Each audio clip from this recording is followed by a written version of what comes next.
Hello, everybody, and welcome to the Aggieville Alleycats podcast, where come rain, shine, or anything in between, we're here to deliver to you the Kansas State sporting news you so love. I'm Ace Edwards, right alongside Connor Baltazar. And welcome to the last weekly recap before, well, not necessarily the last weekly recap before, but the point is we're getting closer to big things happening season. So off-season's officially done with the beginning of K-State women's soccer, opening a new coaching era with a victory. After we talk about the women's soccer team, I'm going to talk a little bit about the football press conferences for the offensive and defensive coordinators. Then we can just talk more generally about how excited we are for each of the sports this year, ranking them on a scale of 1 to 10. I don't think anything for me is below a 3. And the one that's below a 3 is because I don't like the sport. But we can just go ahead and start off with the first game of a new era for K-State, and that is K-State up against Oral Roberts, where they pull off the first shutout victory at home, this shutout home opener, since 2018, and only the third in program history. K-State ended up winning 2-0. And yeah, this was the first half of this game was not great. It was definitely sort of had that feeling that we were trying to find our footing. Both of our goals came in the second half, but Connor, you're a much better soccer mind than me. So what was your analysis of this game? Well, first, it's definitely frightening that I'm like the superior soccer mind of the two of us, because I think I played organized soccer when I was 4, and that's it. And I, outside of K-State, have been to like one soccer game ever. But like I guess the difference between you and me is that I have watched it before on the TV, and I've played FIFA a few times as well. But the first half of this game, K-State pretty well dominated possession, and also most of it was spent in Oral Roberts' defensive third. So K-State was on the attack and possessed the ball pretty well throughout the first half. Not a lot of shot creation, though. Really, our best shot was nullified by offsides. So it wasn't a particularly exciting half, but K-State, there were pieces there, but the intensity, I think, that you wanted wasn't quite there. In the second half, K-State came out playing with a bit more fire, as did Oral Roberts, to their credit. I think they came out a lot more intense in that second half as well. But K-State was able to find the back of the net a handful of times and put together a couple of quality shots, and had a few solid possessions as well, and near misses. But really, K-State just outplayed Oral Roberts throughout a majority of this game. There were very short stretches where Oral Roberts kind of threatened to put something together. Got a couple of decent shots off. They had one off of the post. But for the most part, K-State controlled the pace, controlled the tempo of the game, which I was pretty pleased with. So all things considered, I think a solid start to the year. I would have liked to see maybe a few more shots and a few fewer fouls, but it was a very physical game on both ends. K-State was more efficient with their shots, 5 on goal, 8 total, got 4 corners, a lot of offsides calls. There was a point where there was like 5 of them that happened in maybe 15 minutes of game time for K-State. Yeah, and K-State ended up with 7 in this game, and Oral Roberts had 5 as well. So there was a lot of offsides calls in this game. At least it felt like it. But no, this was a nice win against honestly a pretty solid Oral Roberts team. I mean, they're not in an elite conference or anything, but for their league, they are pretty good. Last year, they made it to the championship game, so they were of their conference tournament. So they were one win away from making the postseason NCAA tournament. And they've been in that game a few times in the past few years. So this is a solid team. Last year, they took Oklahoma State to just a 1-0 loss. So this is a team that isn't too bad. Brian Smoller is speaking pretty highly of their head coach as well. They also have a former Wildcat in Kieran Singh on their roster. She was with K-State past 2 seasons, but I mean, K-State pretty well controlled this one, honestly. Once we scored the first time, I wasn't really too nervous. And even through the first half, which was definitely slow and didn't have a lot of excitement on K-State's end, we were, for the most part, living kind of in their third of the field, which made things a bit more comfortable, all things considered. So that's kind of how I felt throughout this game. But I wish that maybe there were more like advanced analytics that we could get. But I mean, K-State did a pretty decent job, played some pretty young players as well. Ava Garrett's a true freshman. She played 55 minutes in this one, so that was good to see. And then some returners from last year. Allison Marshall, I thought she played very well. She got 4 fouls called against her, but I think Brian Smoller put it pretty well. And I'm going to paraphrase him here, but she's just a lot stronger than everybody on Oral Roberts, which isn't a problem that K-State's had much in the past. But she, I think, was really just kind of like bumping into people and knocking them over because she's a lot stronger and larger than them and getting penalized for it, which is really unfortunate, but that's just kind of how things go sometimes in sports. Happens a lot in basketball. So, but it was nice to kind of see us have at least some sort of physical presence, because that's been one of the most frustrating parts of the soccer program in the past, is that we've always seemed not only slower but weaker than most of our opponents. So it was nice to kind of physically outclass a team, at least in some parts of the field. And the 2 goals, by the way, were career firsts, one for Rylan Rintoul and one for Alex Regier, or Alex Regier, I should say. But a good way to start off a new era with a new coach. And, you know, I'm just kind of, okay, I'm not going to lie. Soccer is the sport that I sort of like least, but I can enjoy it if it's K-State, not because it's soccer, but because it's K-State. So I'm excited because it's a K-State sport, I think, is the best way for me to describe my feelings. But the next matchup for them is up against Portland State this Sunday, who I believe just drew with Iowa State. Yeah, they did. They took Iowa State to a 2-2 draw in Ames, which is the team that we did beat last year, 2-0 in Portland. But seems that maybe they've improved a bit.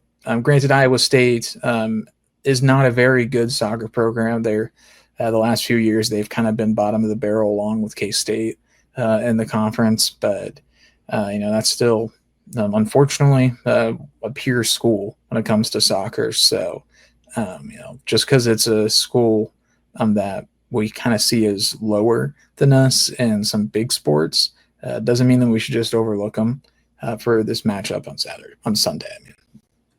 Yeah.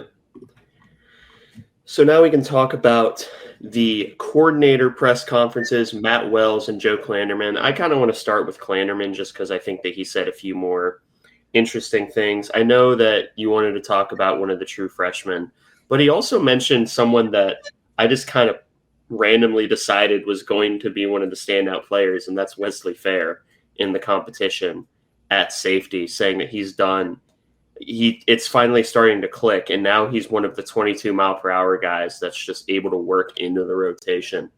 So that's encouraging, especially with that safety depth. That was something that I wouldn't say it was a weakness last year, but you could tell that there were times it's one player that just kind of wasn't it.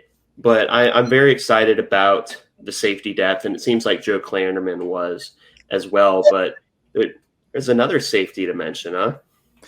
Yeah, and that's Logan Bartley. He's a true freshman. Was a 1 point a Wake Forest commit that K-State was able to work a commitment flip From Wake Forest, they've really been struggling recently on the recruiting front.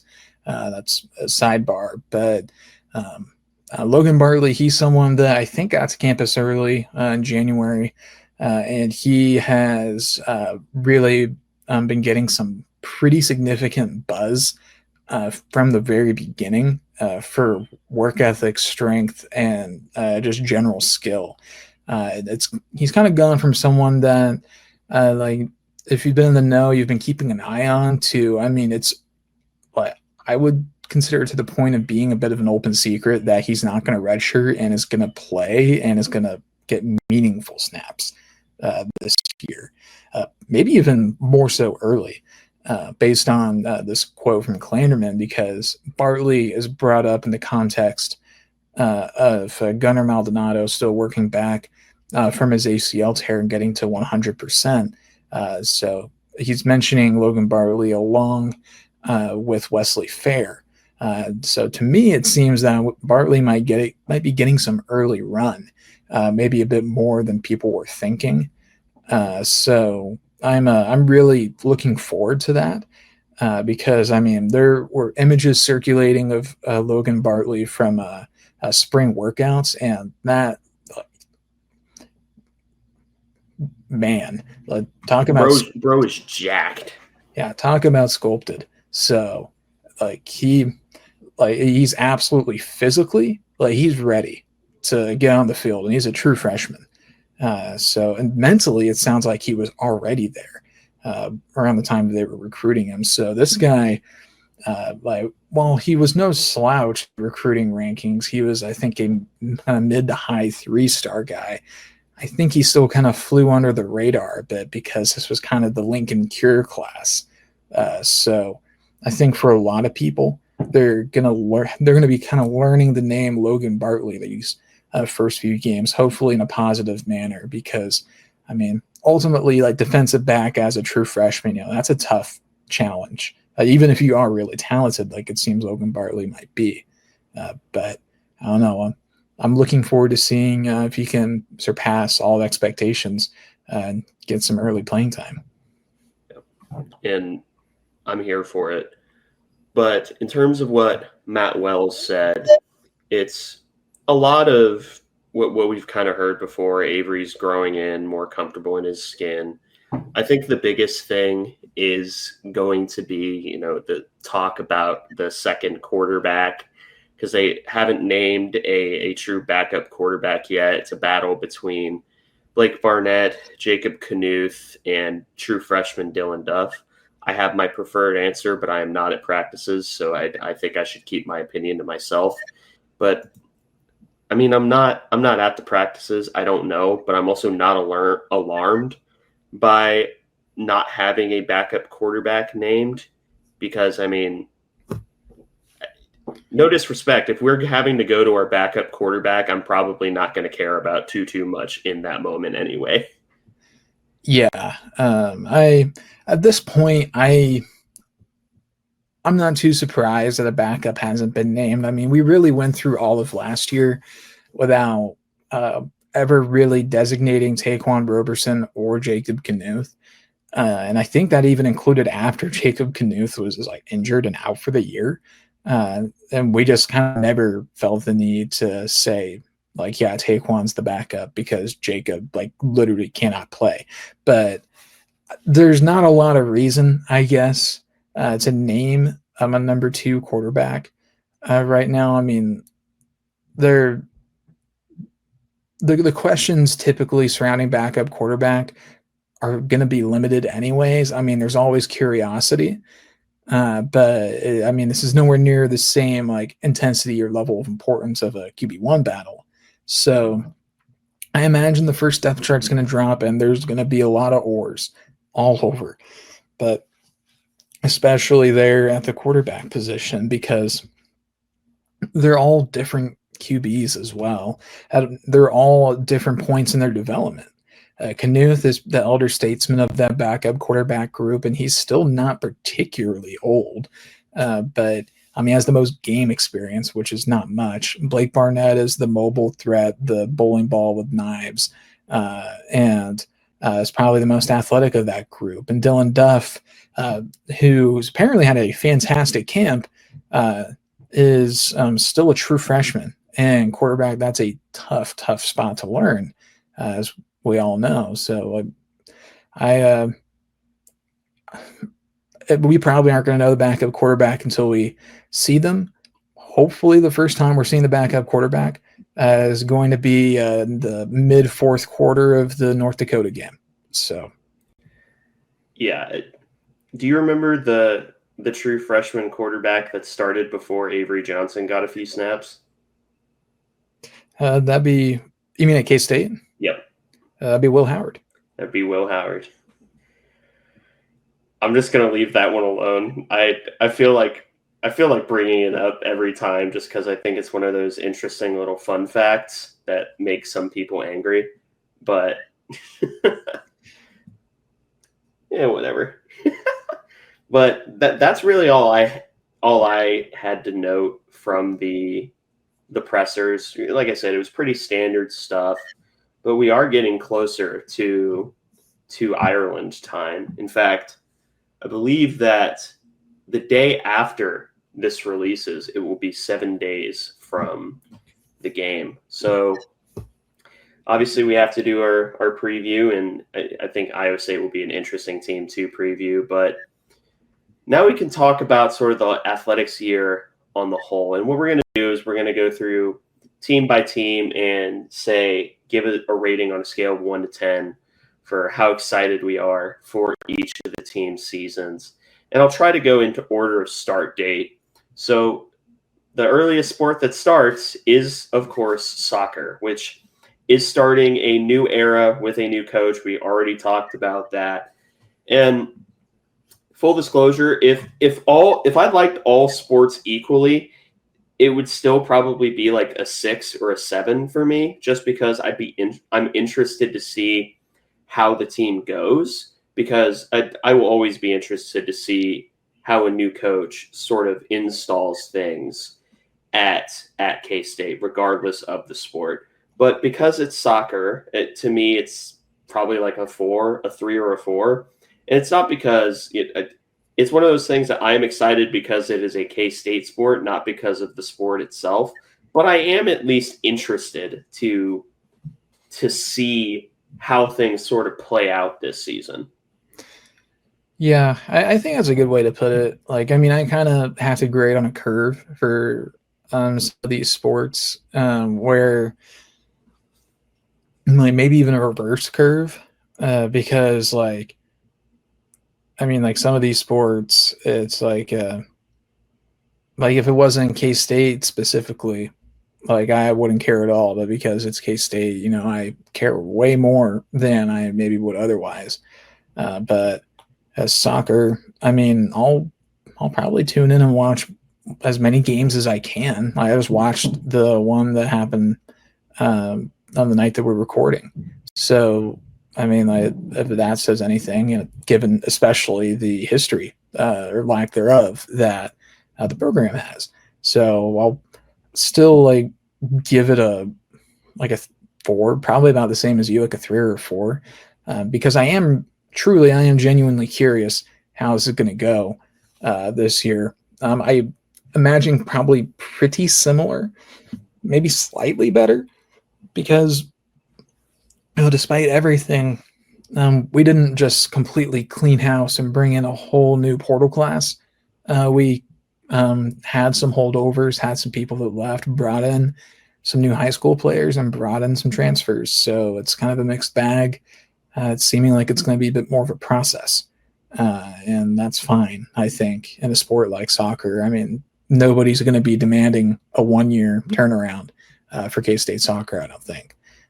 So I'm curious. I'm looking forward to it. I'll be tuning in, but I can't say that I'm super emotionally invested. Now, at some point, I am going to be irrationally annoyed, by like dropping a game. And so maybe I'll have to change my answer. But as I'm sitting here right now, it's definitely not near the top of my list. Next sport is football. We did a literal hour-long episode about football. So yeah, that's perhaps the easiest 10 that we could give.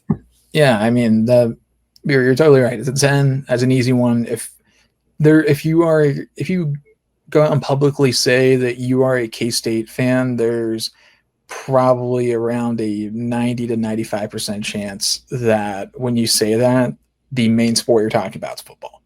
So it's that simple. That's an easy 10. The next one, I believe, in terms of chronology, is the Alleycats volleyball team.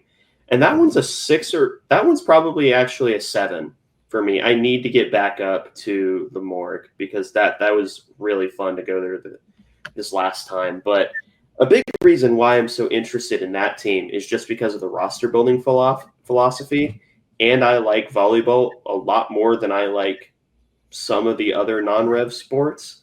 So it's a mixture between atmosphere, roster building philosophy, and just seeing who's going to step up for this next season. That I mean, I'm at probably a solid 7. I'm definitely going to make a conscious effort to watch every Volleycat game. I think I can honestly say I'm probably about the same for this volleyball team. I put myself at about a 7 as well. They seem to put together a really strong freshman class, and it's definitely interesting that we haven't had any transfers out. Last year was definitely not as good as we wanted it to be, but year one of the Mansfield era was pretty encouraging. Last year, of course, hampered by Liz Gregorski getting hurt. That really, I think, hurt us down the stretch. But I'll be curious to see how often we're working in some of the young players and there should be a lot of talent flying around. So I'll be curious if this is kind of the year where things start to turn around, or maybe we're kind of banking on next year being that year. But regardless, Ace, you put it well. Home volleyball games are a ton of fun to watch for K-State. I believe next would be, if you're going by exhibition date, would be men's basketball, which will also get its own episode. But as of right now, I'm getting sucked back in, probably an 8, just because, I mean, this roster is top to bottom far better than last year's roster. It's probably the most collectively talented roster that Jerome Tang has put together here. And it is, last year should have been the make or break year. There are no excuses with this roster. So I think this is probably the biggest boom or bust season on the schedule for this upcoming year. But man, if the roster lives up to its potential, it should be a really, really fun season. The only reason it's not at a 9 or a 10 is because we've spent 2 straight years getting kicked in the nads. I think I'm in exactly the same place as you. I was thinking to myself, like before you said your number, I was thinking an 8 as well. So we're in the same spot with this team. I think a few months ago it would have been more like a 5, maybe a 6, like if I was being gracious. But it's an interesting roster that's been put together. I still have a few questions about some of the roster construction, but I do think it's better than last year. And I think that if there's going to be issues, it's going to be with post defense. But we have, I think, a really talented group of guards. And I think some of those international guys are going to be a really interesting addition as well. I know we're still kind of waiting on the Tyreek Smith decision, which is just crazy to say with classes starting like really soon. So it feels like we have been waiting on that for like half a year at this point. But I'm just like you. I've really gotten pulled back in after really being pretty firmly out by the end of last season. But here we are. Dropped a lot of money on a star point guard that I think should hopefully be able to run our offense pretty well. But we put some shooters and defenders around them, and I don't know if I've ever wanted to emphasize the cautious more and cautiously optimistic, because I think it'd be generous to even say I have any optimism, and it might just be caution. But I can see the pieces on the board, and it's given me at least a bit of hope that this year we can at least be fighting to get to Dayton for the first four. But there's some talent on this roster. There's talented basketball players here. So we should be able to have a better year. Should. Yeah. Now, if this was interest, this next sport would be a 10, but it is excitement, and that is the women's basketball season. I'm very interested to see how all the pieces fit together, but I think that this is one of those years where it's going to be the roster sort of figuring itself out. Despite the fact that we added someone who was drafted into the WNBA. Like, I think that this will be a competitive team, but I think that there will also probably be games where it will be like pulling teeth watching them just because they're not used to playing with each other yet. So to me, that one is only slightly below men's basketball at a 7 for excitement. Interest, I am more interested in how the women's basketball team does than I am with the men's team, just because there's so many unknown pieces that I know could be very good, but I just have to wait and see, basically. I think I'm going to keep the women at an 8 for me, because while I am really I'm sad that we're kind of leaving the Lee and Sundell and Glenn era behind, because that was such a fun era of K-State women's basketball. I am super excited to get to watch Taryn Sides go from effective role player to leader this year. I'm looking forward to seeing how some of the transfers gel and how often they're playing. And I'm really looking forward to seeing the freshmen and if they can kind of be at the level that Sundell and the Glenn twins were as freshmen back in 2021. Because, that was a little bit of a rough season that, at least off and on, that, the Sundell and the Glenn twins, they were really able to help us there. And, those freshmen taking off as quickly as they did, that was a massive help for K-State. So I'm really looking forward to, Spicer and Foy and Herod and Gina Garcia, who just won MVP of the Euro under 20 tournament. And Spain won the championship there. She was excellent in that tournament. So I'm really curious to see how all these pieces fit together for K-State. And I think like you, I think I might be more interested than excited. But I'm been kind of trying to find reasons to not be excited, and I've been struggling a bit with that. Maybe I'll kind of get hit with a hard dose of reality when we aren't blowing out every non-con team by like 40 or 50, and it's like a disappointment if we only win by 25. But hey, we'll see, man. There should, I think you put it well, there's gonna be some fun games, and there's gonna be games where we are ripping our hair out. Yeah. The last of these spectator sports would be baseball, Batcats, and this one's still kind of TBD just because it's so far out. I mean, we are six months out from the first Batcats action, so the roster isn't even finalized yet. I will say that Shintaro Inoue is back, Nick English is back. Hopefully, that was just a sophomore slump, and we do have a lot of the young pieces returning that we were saying, just give them a year to develop. Dante Lewis is probably the person I am most excited to watch, just because he was exciting in relatively limited action this previous year. Like, he showed that he was capable of doing just about everything, at least in flashes. So as of right now, and this will almost certainly increase, probably at like a 6 for the Batcats, but that's just because it's so far out. Roster's not finalized.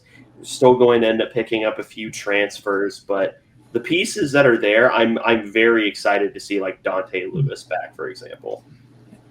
I would put myself at about a 7 right now, which I think my expectations are going to be, I would say, a little bit higher than how we finished this past year. Not my preseason expectations, but how we actually finished.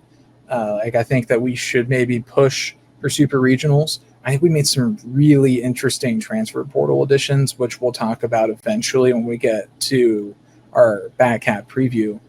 But I'm really crossing my fingers and hoping that the pitching staff additions that we made in the portal are going to work out and help us out more than they did this year, because that was just a really rough part of the team this year.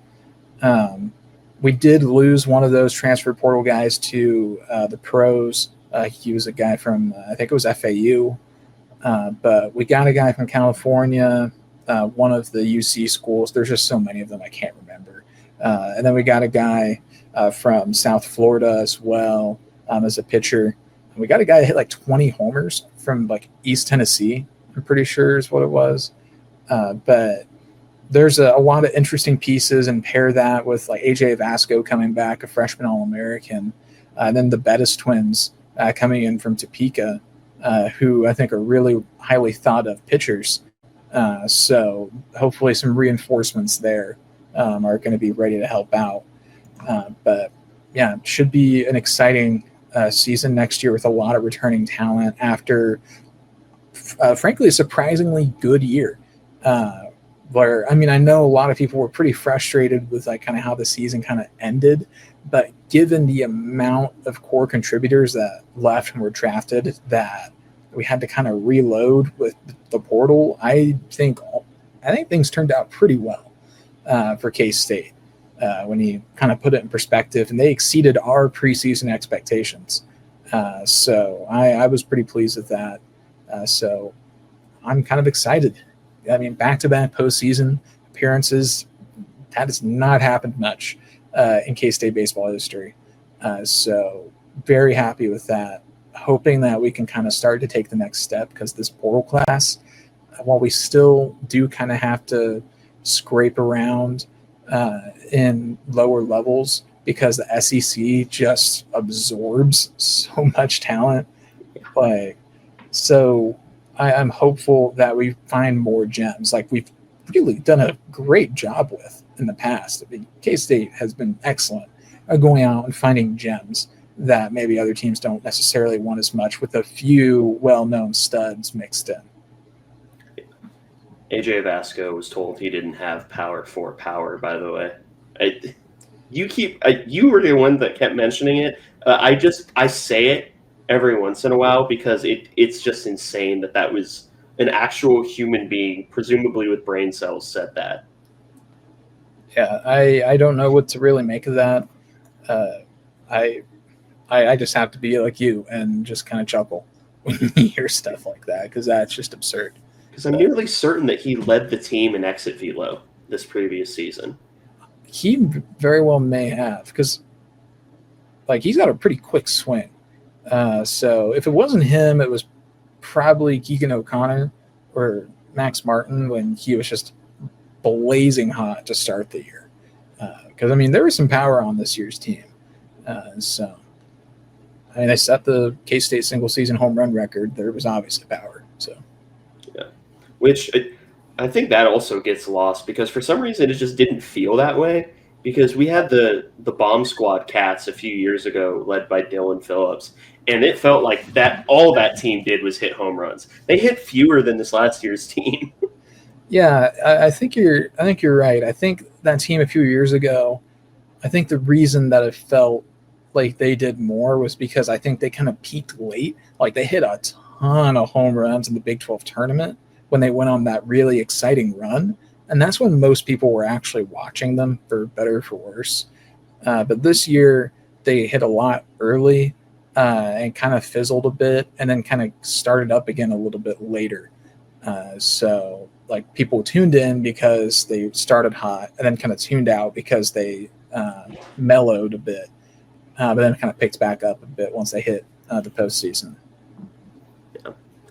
And for all the non-spectator sports, so like track, golf, tennis, Rowing.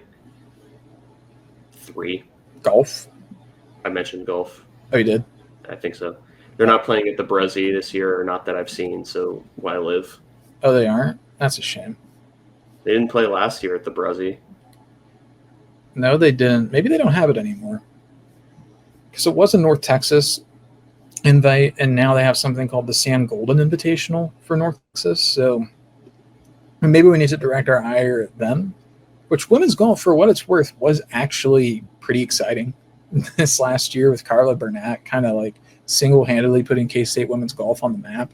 Mm-hmm. So, like, major shout-out. And I mean, they made nationals. Like, that was actually kind of cool, and I'm not really a golf person. Like, a non-spectator sport. Well, it's kind of a spectator sport, but not to a major degree that I'm actually excited for is track. This K-State track coaching staff put together just like an absurd, like Death Star Thanos level recruiting class. And like, I think they're going to push for a conference title this year. And I think that program is K-State's best shot at a national championship, because Geffert, like, that dude's pushing the right buttons and getting a ton of talent to K-State in Manhattan, Kansas for track. So I'm going to be keeping my eyes on them. We unfortunately are probably going to have to start covering them again. But I'm definitely keeping my eyes peeled, because they have been pulling in some major talent, some people who have been placing pretty highly at the NCAA national meets, some high jumpers like Devin Loudermilk, who won the Big 12 I think a couple of times at KU, and he transferred to K-State. Then true freshman Alan Hanna, I think Mays, either Mays or Derby. Somebody from the Wichita suburbs is really mad at me right now, but it's Avery. Yeah, I'll have to face him about that, I guess. But he set the Kansas state record in high school, which is actually a pretty prestigious record because Kansas just pumps out high jump phenoms. Like I think the U.S. national invite winner is a Kansas native from this year, Tyus Wilson, but he ended up in Nebraska. So glad we're kind of keeping some of that in-state talent in state. Yep. Yeah, that to me, it's exciting. Just I'm not going to say I'm as excited for this sports year as I was for the previous one. And I think that's mostly because there were like 3 sports that I was at a 10 at last year. And now it's just the 110. But that does, I'm still generally excited for all of them. Yeah. Like kind of more of a kind of baseline minimum excitement level as opposed to last year with a lot of spikes and excitement. But I mean, this could be a year that we end up remembering better because I mean, last year the best performing sports would have been women's basketball, baseball. I think because a lot of the sports underachieved last year in a manner of speaking. But this year could be a pretty big season, pretty big comeback season for a few sports. And it does kind of seem like K-State, for one reason or another, when the expectations are there, we're not as good. But then when we kind of have the expectations lower, then we kind of come out of nowhere for the most part, other than women's basketball this last year. But I mean, they still had their late February slump like they always do, but that wasn't unexpected, at least. We knew that was going to happen.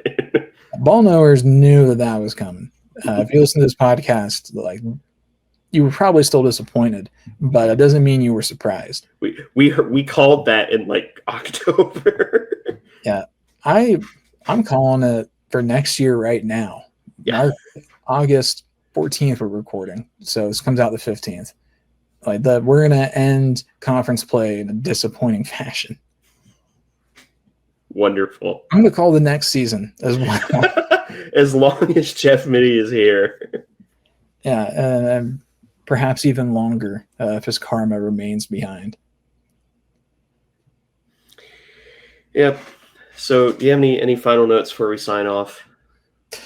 It's always nice to start the athletic calendar off with a win, no matter what the sport is. Always. Well, with that being said, thank you all for listening to this episode of the Aggieville Alleycats podcast. If you want to follow or contact the show, you can follow us just about anywhere at Aggieville Alleycats. And if you want to email us, we're AggievilleAlleycats@gmail.com. If you want to follow us on a more personal note, I am at ACEdward00. I am at Connor Bouncer, capital C, capital B. And if you want to support the show financially, please be sure to check out the official Aggieville Alleycats merch store, link found in our podcast and Twitter bio. But most importantly, thank you all for listening to this episode of the Aggieville Alleycats podcast. Where come rain, shine, or anything in between, we're here to deliver to you the Kansas State sporting news that you so love. Stay safe, Alleycats.